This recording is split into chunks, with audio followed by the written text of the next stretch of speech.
We're going to go ahead and get started. Put your spot. And So what do you have it in your toes? Last minute. Here comes one. I think the myositis patients give us microbiome. Let me introduce myself, and then I want to get a feel for who is here. And I'll be doing the pool sessions tomorrow. And I want to tell you that as we speak, they are raising the temperature of the water. I work in a 92-degree pool, but they're raising it tonight to 87. So I think it'll be comfortable enough for everybody. And the more people that we have in the water. There's 4 sessions tomorrow. They only listed 3, but there is a 3:30 session also. We'll be in the water. If you don't want to be in the water, you can be on the side. I'll be in the water. We'll be demonstrating. I'll have lots of equipment with me tomorrow for people to use the equipment. I'm from Louisville, and that's why I can bring all this equipment. I work in a facility. I'm a retired physical therapist. I worked for 49 years, and that was it. And but I'm still, it's a long time. Did you start when you were 15? I want to tell you about water. I am 73 years old. And I love the water, and I attribute that to keeping me going and healthy and everything. But I love the water. I've developed the whole program. We even have a stretcher pool, a stretcher that goes into our pool, plus a ramp with wheelchairs. And today I saw the most wonderful thing at my pool. A new lady came and she was having difficulty walking, and people were helping her to get the shower on the deck. And a young man who comes every week who has cerebral palsy, who can hardly walk himself, was sitting on the deck waiting for his therapist, and got up and got the handicap wheelchair that goes in the water and took it over to her. And that is the thing that makes me so happy at my pool. And the camaraderie of the people and everyone who comes. And to me, that's the best part of the water therapy.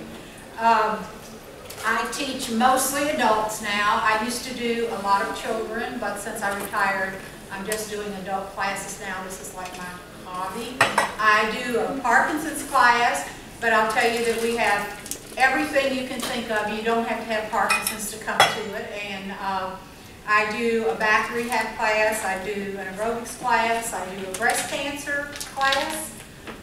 And we're starting a wounded warrior class.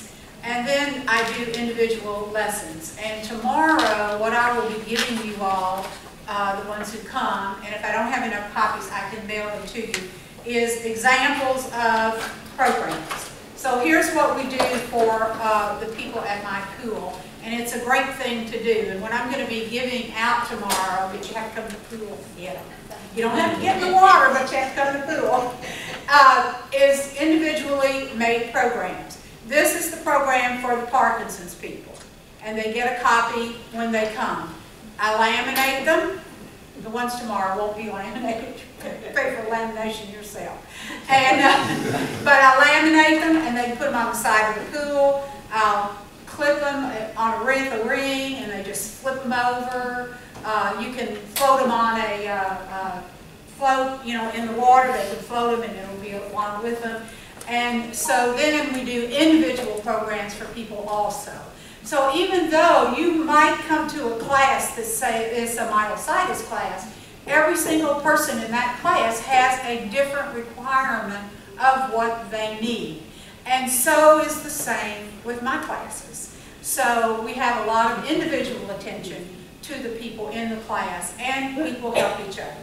And I will tell you that my class, the classes every Thursday, this is the camaraderie that I like. Every Thursday, everyone in all the classes that want to go out to lunch together. And today we went out to lunch, and there were 15 of us.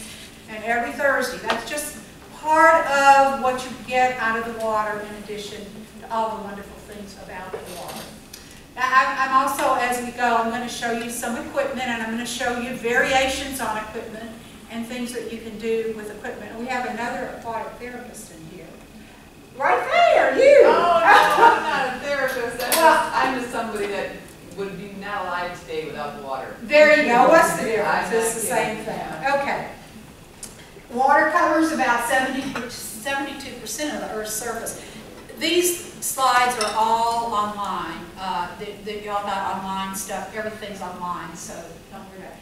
2/3 of the human body is composed of water, and water, you work both halves of each muscle. So, for example, if I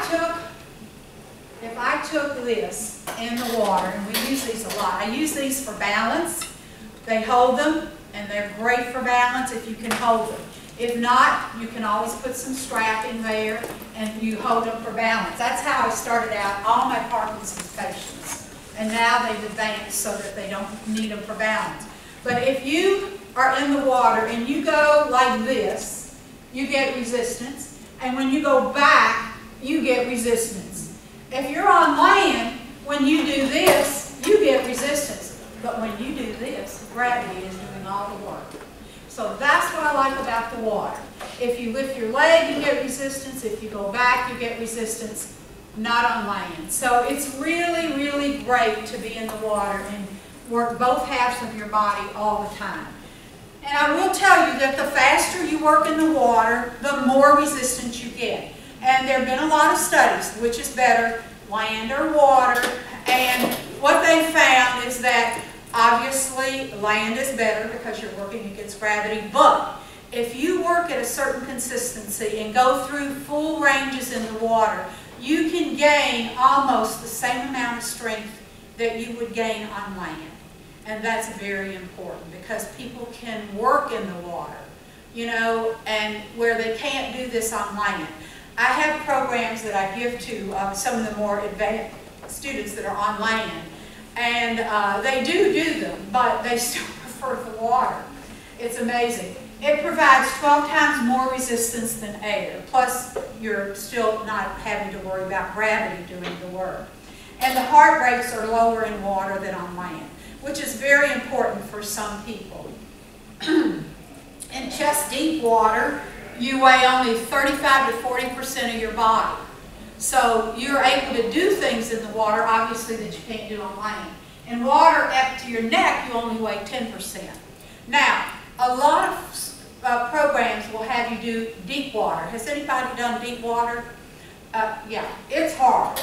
I think it's very hard. Now, my pool is 4 feet all the way, and the reason we did that, we did that because we have kids, and we were afraid if it went down, the kids would walk down and end up underwater. So we don't do deep water, and I don't think my people could do deep water, so we just don't. And only a fraction of the impact that you would have on your joints on land is what you have in the water, a very small fraction. And yet you can move your joints, but you're not putting all that pressure, you know, that you put. It's just, you know, I see people and they're runners. Okay, they run, and after 5 years, 10 years, they've got bad hips, they've got bad knees, they've got lots of things. And it's that pounding. You don't get any of that in the water. And today, I had my class running in the water, and I'll show you what we used. Has anybody ever used the parachute?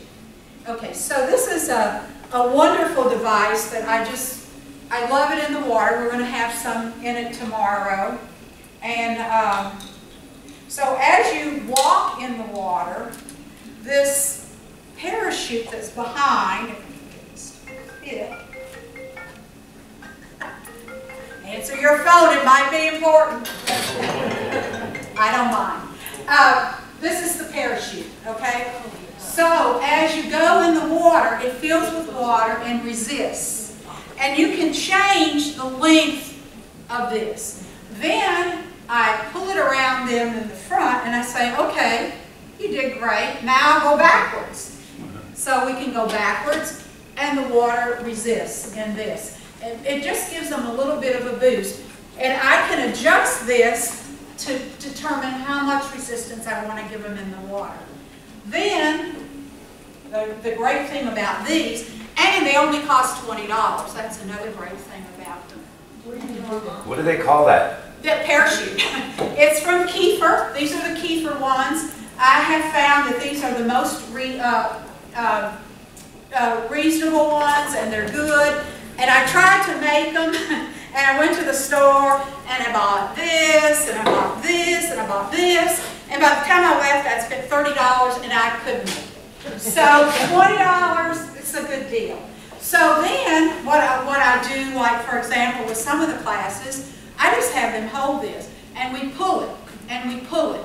And you cannot believe how nice it feels and how much resistance. And we pull it, and we pull it, and we pull it. You can sit in the water and do this. I happen to have a bench in our water, and you can sit, and you can do all of these. Did you have a question? Y'all just, if you have questions, raise your hand. I just wanted to give you a heads up that a lot of the patients that are here, especially the IBM patients that are alive, they can't even close their hands. Some of them can't open their hands. So just, I only wanted to give you a heads up. Yes, I that way tomorrow, if you end up with 20 people in a session and 15 of them, because you're but you know, there's ways to adjust and adapt. Look. That's what I was just going to tell you. Yeah, and there's a lot of ways to adjust and adapt. That's what I'm not. Yeah. I wasn't saying it in a negative way. I had a solution.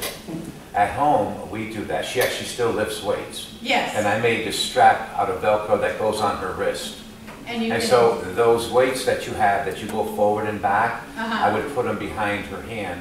And then that Velcro wrist strap, I would strap it to that so it's staying on her hand. And I actually, but they need to know that. Bought one. Yeah. People need to know. Of course you can adapt. That's what I was telling you. Absolutely. And that's what I'm going to show you in a little bit, is how we do adapt some things. And anything that you can't hold can be adapted and fixed. And you just need to do it when you get in the water. You'll figure out a way. There's lots of ways to do it. So you're right, 100%. Yes? I have a question. Regarding your parachute, does it come with the waist belt? It's the whole piece. It's everything together. When you order it, it comes just like this. I just took it off because you can use it other ways. But no, it comes just like this. And I'll tell you, they're behind. It took me 5 weeks to get my second batch because they're very popular all of a sudden. And so you order directly from that company? From Kiefer, yes.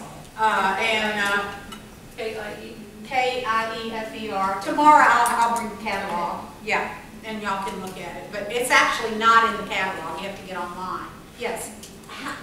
I want to backtrack just a second. Sure. First of all, how do you get water physical therapy? My husband has physical therapy, but trying to get... Yeah. Okay. You're right on that. I will tell you that most of the places where you go, it's not done by a physical therapist. It's done by an aquatics instructor, and they're usually very good.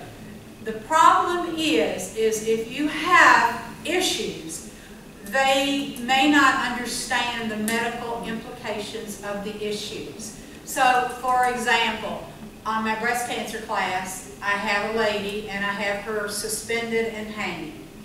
I know the limits of what, but if you went to a class and everyone's expected to suspend and hang, problems.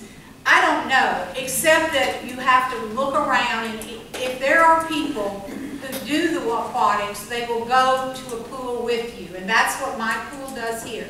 You find a therapist who knows about aquatics and ask them you'd like to do it in the water.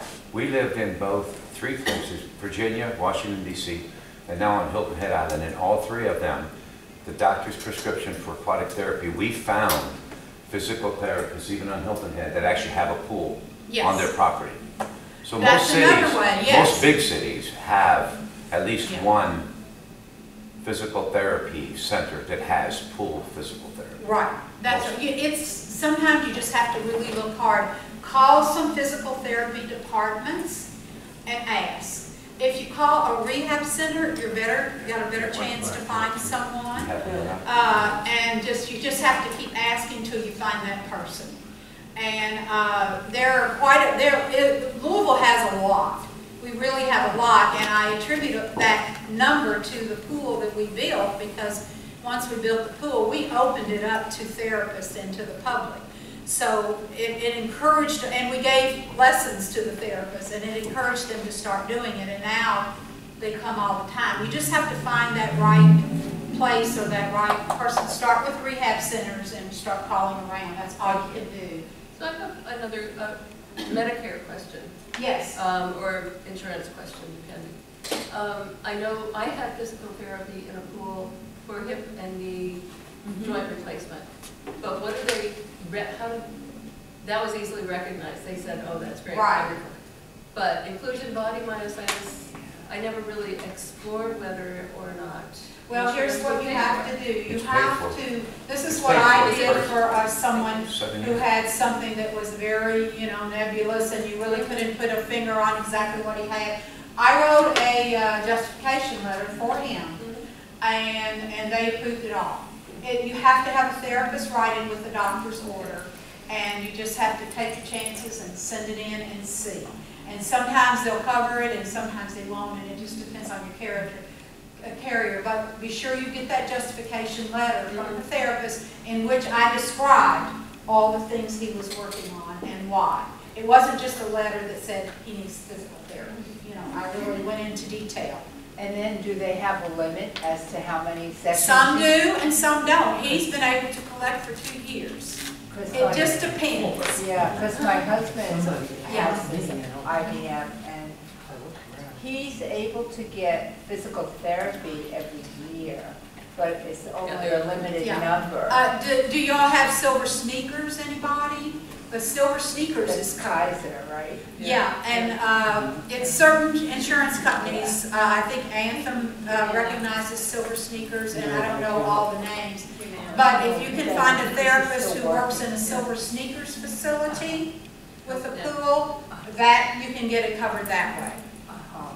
Do you think you can overdo it? My husband was doing water aerobics, not a therapy, but can it be overdone for an IBM patient? Yes. Yes. Yes, and they will tell you, if you read the literature, they don't give you a number of days, a number amount of time, because everybody's so different, but yes, you can. And they say that one of the things that's very important is for you to test yourself and see where you need to pull back. Okay. And sometimes, for some people, twice a week is good, for some people 3 or 4 times.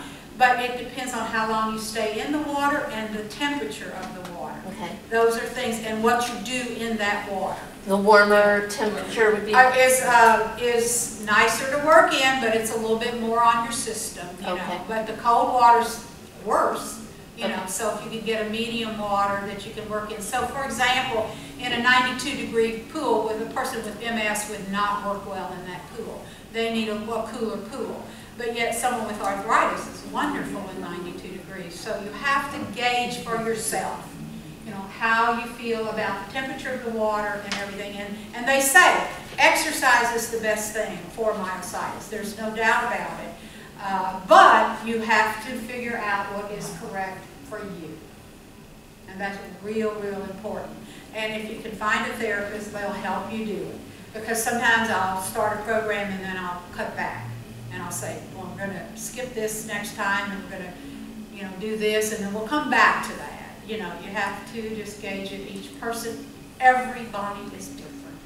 And it doesn't matter if you just come in with arthritis. Every single person is different, what they can do. Okay. The properties of water. The relative density is less than the density of water, and therefore we float. So you think.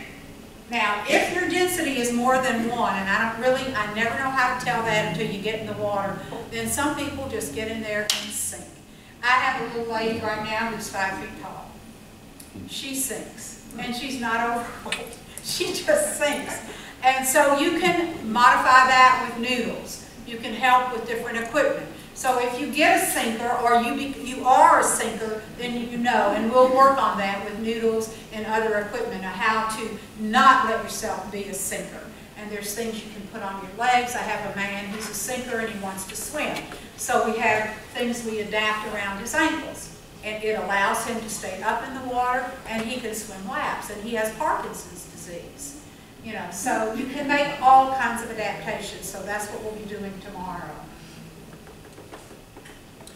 Buoyancy, the upward thrust of the water, the more buoyant, and it helps with joint compression is less, decreased weight bearing. We've talked about these, less effort.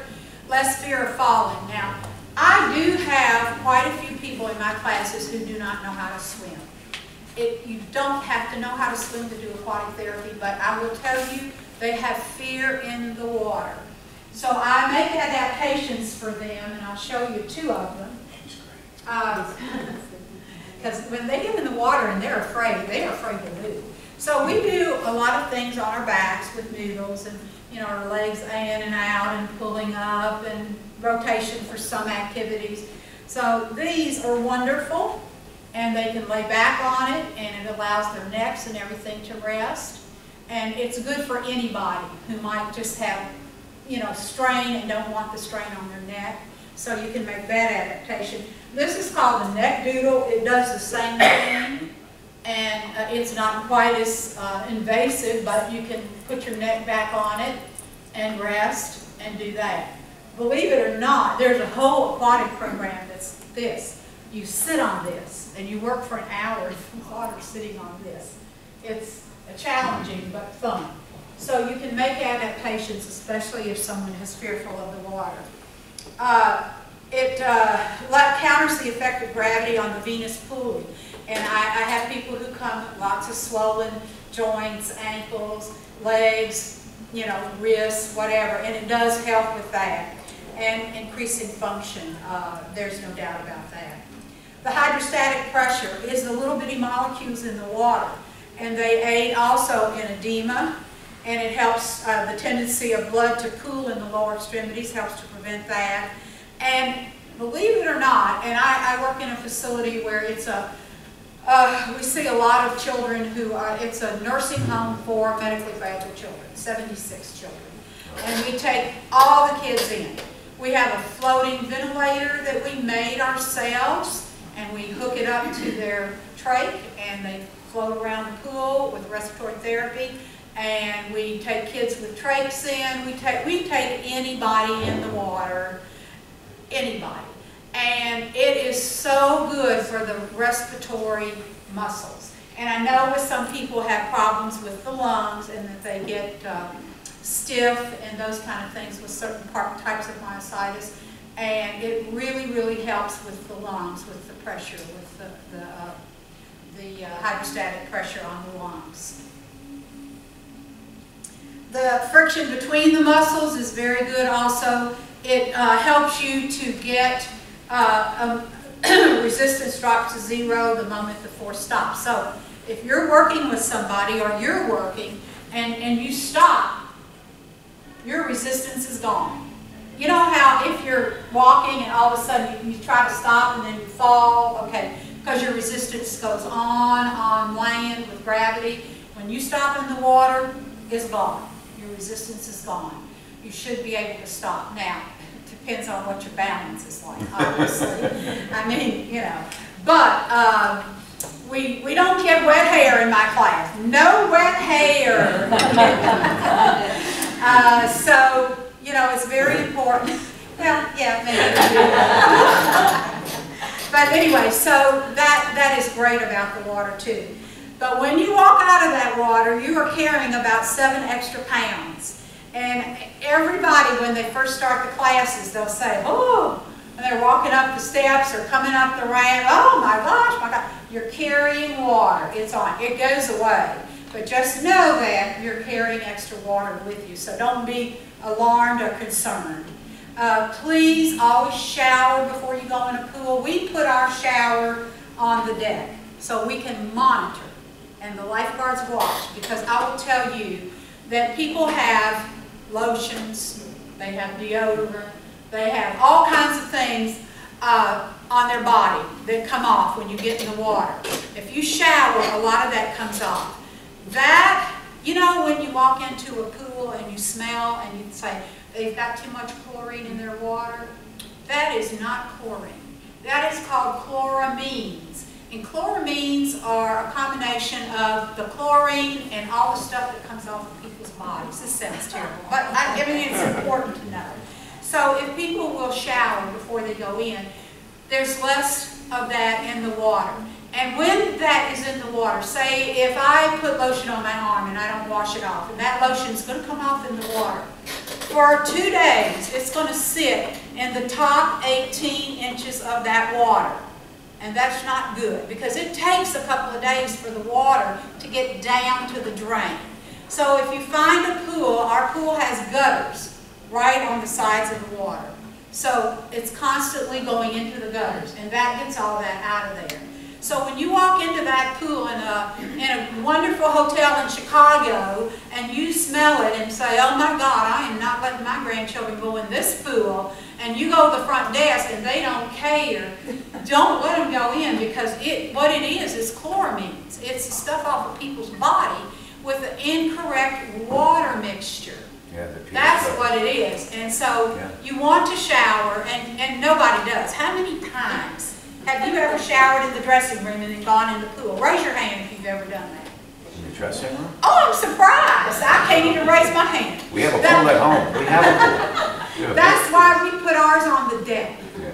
Yes. Well, we don't have one on the deck at the Y, but when I first started swimming almost 2 years ago, I was cold if I got in the water without showering. So Yes. I learned that I could get really cold first, and then the pool water felt wonderful. That's right. And I Very recently good. educated a couple of young people to that effect as Yeah. well. Did you want to ask something? Yeah, how high a chlorine level should you have? Every pool is different. It Well, depends. I catch everything. Well, see, I don't know because our pool is salt water. Salt makes its own chlorine, so you don't put very much chlorine in. We put in very little, and it's all done automatically through computers and everything. I don't know. Every pool is different, so you can't say you have to put this much or this much or this much. You know, it depends on your pool. It depends on what chemicals you're using. You know, if it's a saltwater pool, if it's a bromine pool, you know, or if it's a regular pool. So that's what you have to find out. And this musculoskeletal, you'll see that every single time I put up a thing, it says decreases edema. But that's exactly what it is. Muscle relaxation, decreased joint compression, ease of movement, increased blood flow to the muscles, pain management with heated water, and some inhibition with spastic muscles. I don't know if anybody has the spastic type of muscles, you know, where it's hard to move, but I see that a lot with kids and some of the other adult diagnoses, and it does relax spasticity a lot. Because when I take the children in, I can get a lot more movement from them in the water than I could ever get on land. The respiratory rate will increase in the water, the oxygen consumption increases, and the airway resistance is increased. So that's good. Those are all good things. The water is more stress on the pulmonary and heart function though. So if you work in a little bit shallower water, there's less pressure on the chest. So if you have some problems with breathing or anything like that, you don't want to work in deep water or water up to here. You want to work in a little bit more shallow water. So, and we're very careful about that. The renal increases the renal, the sodium excretion, diuresis, which is renal pressure, it increases that. Suppression of thirst. So be sure to take water to the pool with you. If you need it during the class, drink it. If not, drink it afterwards. You're going to be dehydrated when you get out of that pool. So have water available. That's very, very important, and my people do it. Renal responses are greater with more elderly people, so that's another thing that we have to watch. The nervous system, relaxation, pain threshold will go up because you can tolerate it more. And then the fear of the water with the nervous system. And I had a lady who came to my class and she couldn't swim. And we sit on, the class is so advanced now because these people keep coming and coming and coming. And we sit on these. And when I tell you that she worked 1 year and she got it, 1 year, but she wasn't giving up. So, and she couldn't swim. So it does have on your nervous system if you can't swim, it is a problem. So going back to your floating, yes.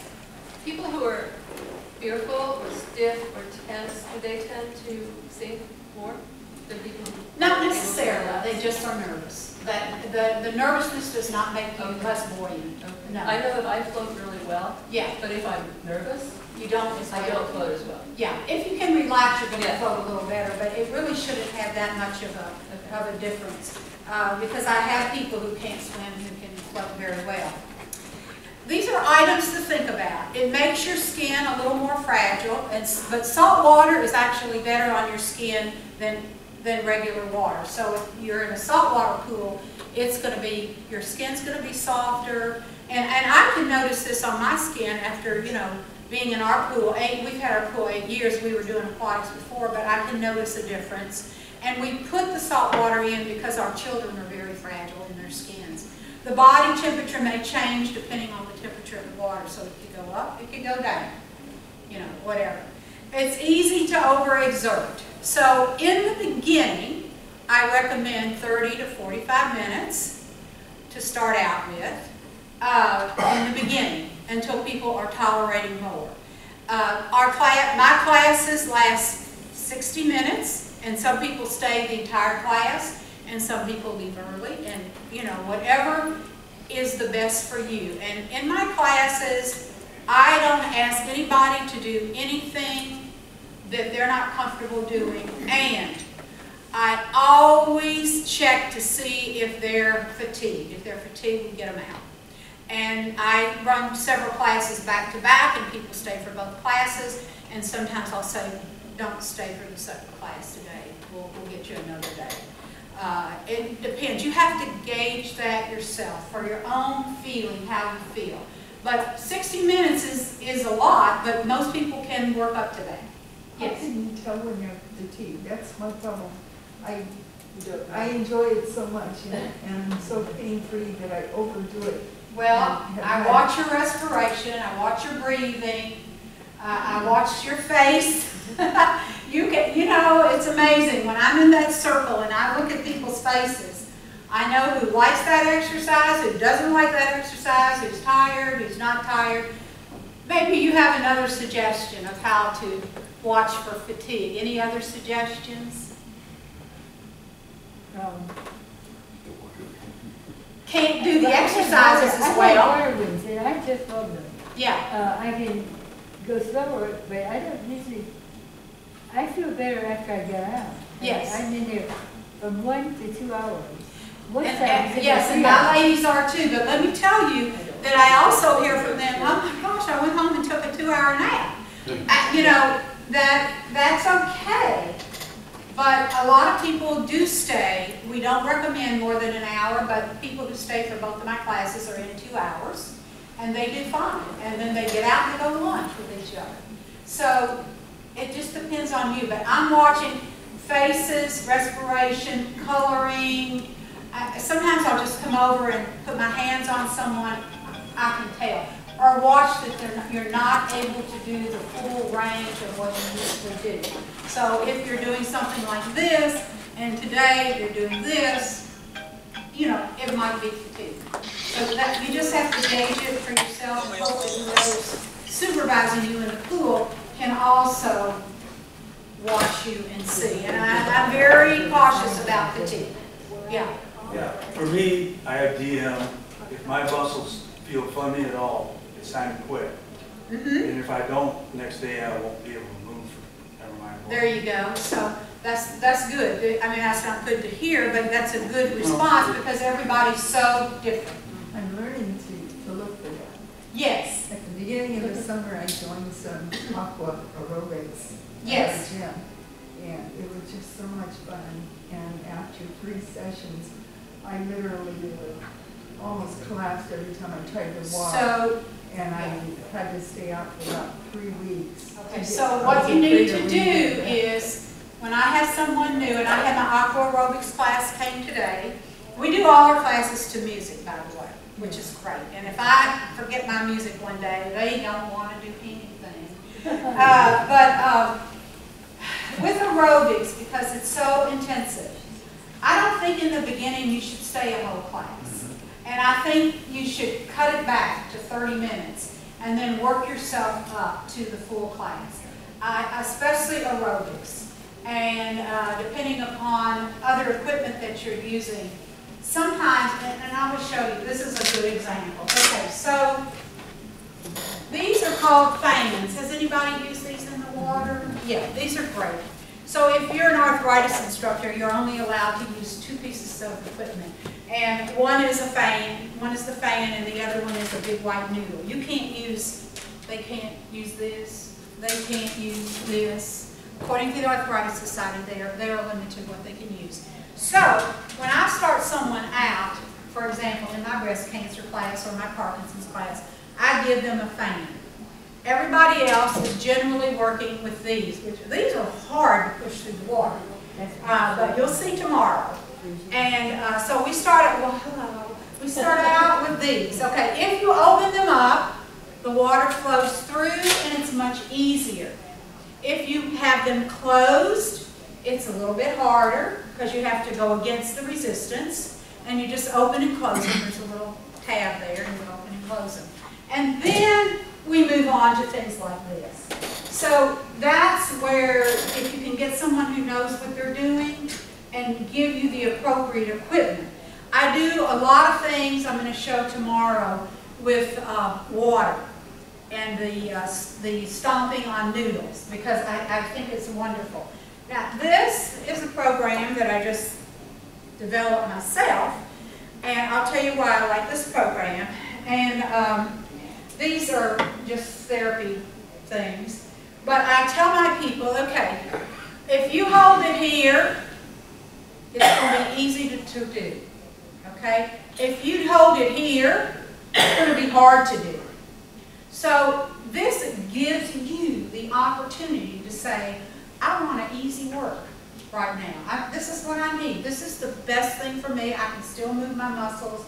I can still do what I need to do. Or if you feel particularly good that day, you just tighten them up and go more. And that makes a big difference. So you can gauge it yourself with some of these things. Now where do we get that? You buy them in a box, and I can't remember the company. They're online. They're called rubber tubing. Plus you can get them really cheap at Home Depot and those too, the bungee cords. You think so? I probably could. I buy boxes of them. You get yeah, and I just cut them up. 12 or 15. Okay, I haven't done that. Yeah. But you want to make sure. See, the different colors are different strengths and tensions. They have them. They have them. Oh, okay. And they also have the bands. I didn't bring it with me, the bands. So you want to make sure that if you do that, that you don't get some that are so hard that nobody can do it. Now, I have some macho people in my class, and here's what they do. They double them up, and they triple them up, and they do this. And if it works for them, it works for them. So you gauge everything. You need someone to help you. I guess that's what I'm trying to get at. It's very hard just to go to a pool and get everything done that you want to get done and not have some guidance. So if you can get 1 or 2 sessions with a therapist who knows aquatics, that's good. And that's one of the big things I do. And honestly, I do it for free because nobody will pay me for it.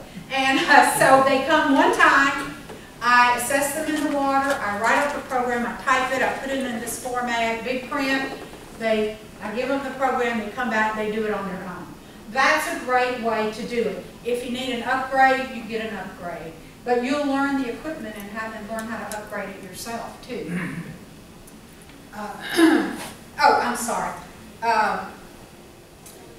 Okay, yeah, so we talked about that. Weight bearing in the water, we already talked about that. And I like when my people come in water shoes. It gives them a little more traction, and sometimes I'm putting weights around their ankles. I have a lady right now who has just terrible balance. She's in the breast cancer class, but she's had several cancers, and her balance is so poor that I've got just 1-pound weights around her ankles for her balance.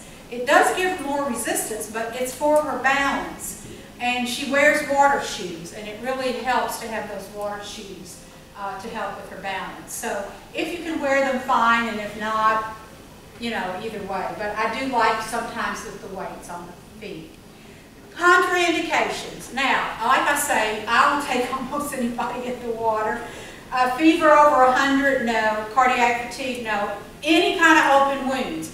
Now, I take kids with G-tubes in, so you're going to say to me, well, you know, around the G-tube, you know, we tegaderm over the G-tube.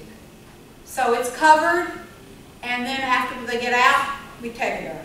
So this is what happened to me one day. I couldn't believe it. We were at another pool, and the kid was coming down the chair, and I said, stop this chair. And I just looked at him, and I pulled up his shirt, and he did not have a G-tube on. It had come out at here, where I work, and they sent him onto the pool. And I said, get him out of here. I mean, you check and make sure, but people come to us all the time. You know, they've got a little cut, tegaderm. No Band-Aids, tegaderm. And we keep tegaderm at the pool. You can buy it over the counter. Keep it for yourself. If you feel like, you know, sometimes you get a blister and it pops, or our skin is getting thinner and thinner, you know, tegaderm it and you can get it in the water. What is it called? Tegaderm, T-E-G-E-D-E-R-M. Derm for skin and tegum for eye. It's liquid Band-Aid. No Band-Aids in my pool. No, it's liquid Band-Aid, isn't it? Huh? It's a liquid Band-Aid. It's plastic. It's not a Band-Aid. No, it's a patch. Oh, is it? It's a patch. It's not a Band-Aid. You have to go in and ask for tegaderm. But it's fabulous. Severe urinary tract infection, severe respiratory infection, blood infection, severe respiratory disease, intravenous lines, like a PICC line or something. No. But like I say, you know, we put everybody in. And we have one of the only floating ventilators in the United States. And it's fabulous. And the only other one I've seen is in Israel, where they bring it in over a big metal thing, and it sits on the metal thing, and then the things go down in the water. But one day I had a mother, she called me, she said, my son has a G-tube, can he go in the water? I said, well, of course. And I said, and she said he has a tray, can he go in the water? I said, yes, just bring your own respiratory equipment because I can't let you use ours. And she rolls him in, and would you believe he was on a ventilator? So I went in the storeroom, and I got all this tubing, and I took my tegaderm, and I pushed it all together and tegadermed every joint. And his grandmother sat on the deck with that $10,000 ventilator, and she held it, and I said, don't you dare let that thing go, no matter what. And we put him in the pool, and he was there, and now he comes every week. So there's ways to do it. You just have to think about safety and do it the safe ways. The progression of a program. I always start out with warm-up exercises because you want to get in there and get your muscles moving. You don't just go in and start exercising. You've got to do warm-up exercises. We'll talk about those tomorrow. But it's mostly walking, sometimes jogging. We do sidestepping. We do a lot of different kinds of walking. Then we do stretching. We start with the neck. We always start with the neck. All of our exercises start with the neck. We go the shoulder. We do the pelvis. We do the legs. We do the core. And we stretch the core. And then once you start stretching the core, people start learning to understand how to hold their core. Because if you can hold your core in the water and understand what the core is, and that's a whole class that I teach, you will have better balance. It will hold you more erect in the water. Then we move into strengthening balance, movement, transitions. I teach a lot of how do you move from one position to the other. So we get in the water and I say, okay, now you're sitting down. You sit down. I want you, we do a lot with the latissimus dorsi muscles because those are the muscles when you try to stand up in a chair that you push on those. And I say, now if you want to go over here, here's what you do. You don't turn and go. You go walk, walk, turn, turn, go. And you will not fall. So we do a lot of transitions. We work on steps in the water. You know, I have these step things you can put in the water. And I'll say go over, put your right foot on the step, and now come back, go around, put your left foot on the water. So those are all kinds of things you want to teach the transitions because when they get on land, if you haven't taught them the correct way to turn and do these, they're going to still fall because they're not going to have good balance. And then we always cool down. Cool down is probably slow, you know, walking, different kinds of walking and things like that. Cool down the muscles and do. Okay, how to teach. One-on-one is the best for beginners and evaluations, I've said that. I think classes with the same levels are the best. And you can say to someone, and people will respect you, this is too high a level class for you. I say that about my aerobics to quite a few people. They accept it and they come to something else. And if you feel that the class is a little too high a level, say to the instructor, can you help me do it a different way that's not so hard on my body? And then that's what they need to do. It's not an instructor who stands on the desk and on the deck and walks in and puts down her music and goes, okay, everybody do 20 of these and do 30 of these. That's not going to work for you all. You need some more individual instruction. You know, that's for the person who really is going in there for exercise. It's wonderful for socialization. I will tell you, I'm not trying to brag, but I had a party Friday night for all my people that come to my classes, and 50 people came to my house. And they love it, and they had the best time. And they do a Christmas party, and they go out every Thursday. And socializations, they visit each other in the hospital. They buy things, they do things for people. The socialization, if you get into a class, is just, it's unbelievable. They have so enriched my life, which I thought it was fine. But I found out it really wasn't. They enriched my life, and it's wonderful. They assist each other.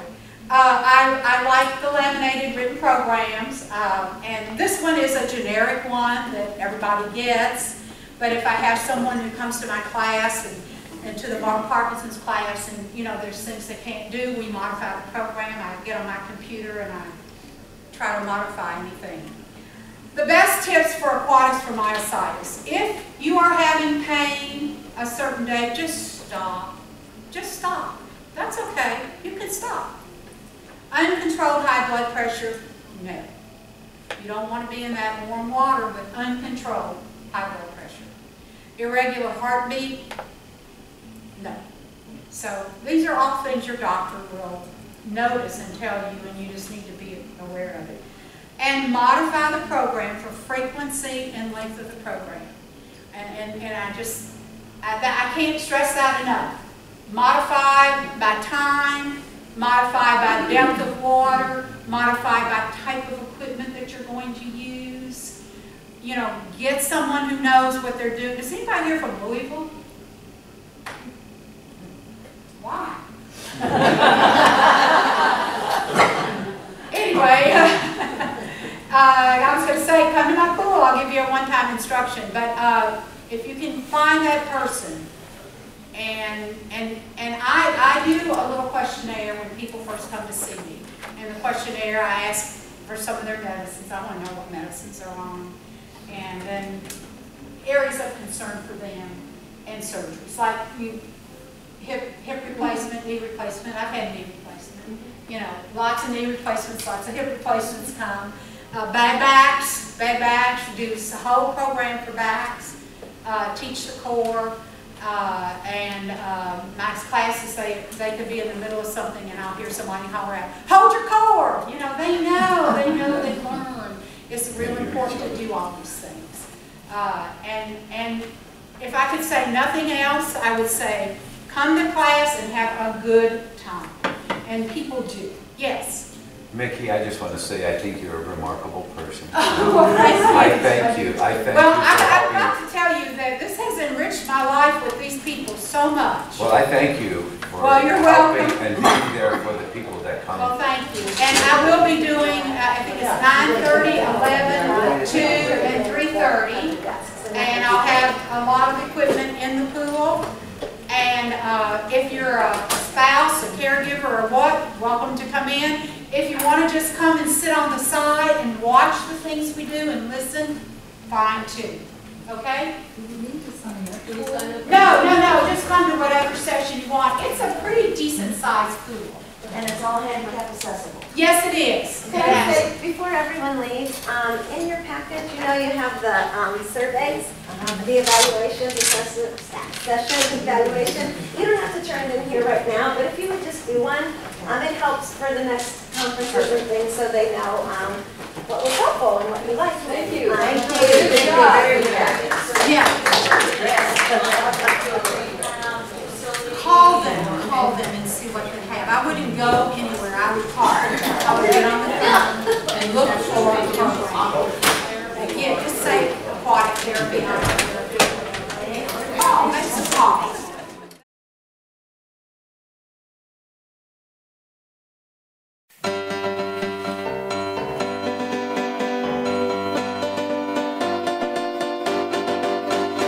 Hooray for the group TMA. It's the Myositis Association, helping patients become peers now for the past 25 years.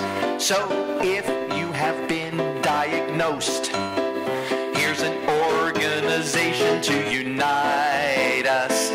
8,000 members they can boast. That real strange word that no one's heard, it's myositis. There's an annual patient conference which is just second to none, where you'll learn a lot and network, and you'll also have some fun. And their website is updated with a lot of current news, with lots of info and resources and much more that you can use, like info TMA compiles, and like lists of clinical trials and lists of research too. You can review because it's all there for you. So hooray for the group TMA. It's the Myositis Association, helping patients become peers now for the past 25 years. So if you have been diagnosed, here's an organization to unite us. A quarter century they can boast. They've been the group that's got the scoop on myositis.